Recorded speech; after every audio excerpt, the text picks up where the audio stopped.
répète ça chaque matin avant de sortir.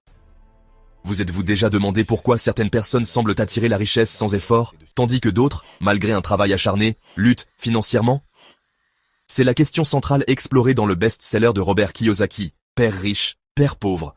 Ce livre, un classique de la finance personnelle, a transformé la vie de millions de personnes en remettant en question les idées reçues sur l'argent et en révélant les secrets d'une richesse durable. Kiyosaki ne propose pas de solution miracle pour devenir riche du jour au lendemain.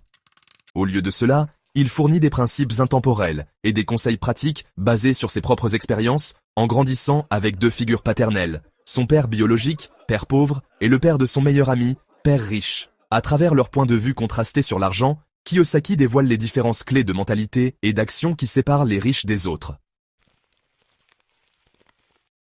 Le cheminement de Kiyosaki vers l'éducation financière a commencé dès son enfance, façonné par les leçons contrastées de ses deux pères. Son père biologique, Père pauvre, était un homme hautement qualifié, avec un emploi stable dans la fonction publique. Père pauvre croyait au travail acharné, à l'importance d'une bonne éducation et à la sécurité de l'emploi. Il mettait l'accent sur l'épargne et l'évitement des risques financiers.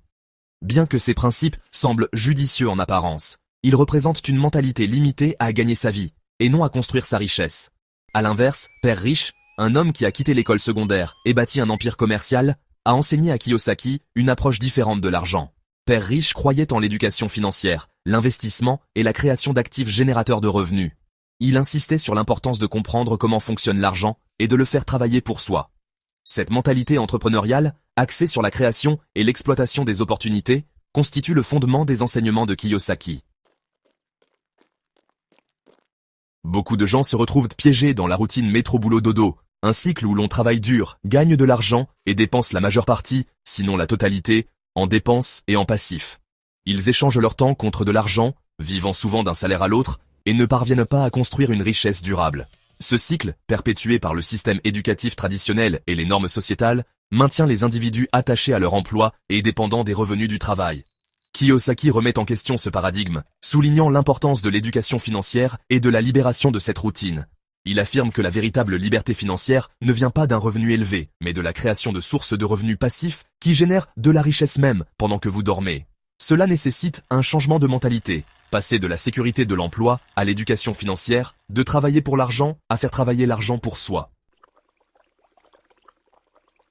L'un des principes fondamentaux de Père riche, Père pauvre, est de comprendre la différence entre les actifs et les passifs. Les actifs sont tout ce qui met de l'argent dans votre poche, tandis que les passifs en sortent. Cette distinction, souvent négligée, est cruciale pour bâtir sa richesse.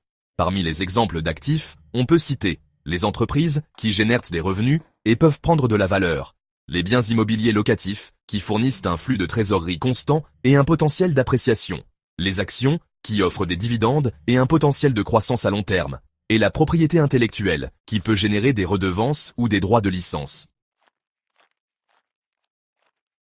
Les passifs, en revanche, sont des dépenses qui drainent votre trésorerie. Des exemples courants incluent les prêts hypothécaires, qui, bien que souvent considérés comme un investissement, représentent un passif jusqu'à leur remboursement intégral. Les prêts automobiles, qui se déprécient et engendrent des frais d'intérêt. Les dettes de cartes de crédit, où les intérêts élevés peuvent rapidement éroder votre stabilité financière. Et les prêts personnels, qui représentent de l'argent emprunté, qui doit être remboursé avec intérêt. Il est important de noter que toutes les dettes ne sont pas mauvaises. Une bonne dette, comme un prêt commercial utilisé pour générer des revenus, peut être un investissement. La clé est de faire la distinction entre une dette qui crée de la richesse et une dette qui la détruit. Père riche, Père pauvre ne se contente pas de diagnostiquer le problème. Il propose des solutions pratiques. Kiyosaki décrit les étapes concrètes à suivre pour atteindre la liberté financière. Investir dans votre éducation financière en lisant des livres, en participant à des séminaires et en recherchant des mentors qui comprennent la création de richesses. Commencez à investir tôt, car les intérêts composés fonctionnent mieux sur la durée. Se concentrer sur l'acquisition d'actifs et constituer un portefeuille d'actifs générateurs de revenus. Gérer ses dépenses en vivant en dessous de ses moyens et en évitant les dettes inutiles. Et s'entourer de personnes qui réussissent, apprendre de ceux qui ont déjà atteint la liberté financière. Père riche, Père pauvre est plus qu'un simple livre sur les finances personnelles. C'est un appel à l'action. Il vous met au défi de remettre en question vos croyances sur l'argent, de vous libérer des mentalités limitantes et de prendre le contrôle de votre avenir financier. Les principes énoncés par Kiyosaki offrent une feuille de route pour bâtir une richesse durable et atteindre la liberté financière. La première étape de ce voyage est la prise de conscience. Maintenant que vous avez été initié au concept clé de père riche, père pauvre, quelle est la première action que vous allez entreprendre pour appliquer ces principes dans votre propre vie? Partagez vos réflexions dans les commentaires ci-dessous.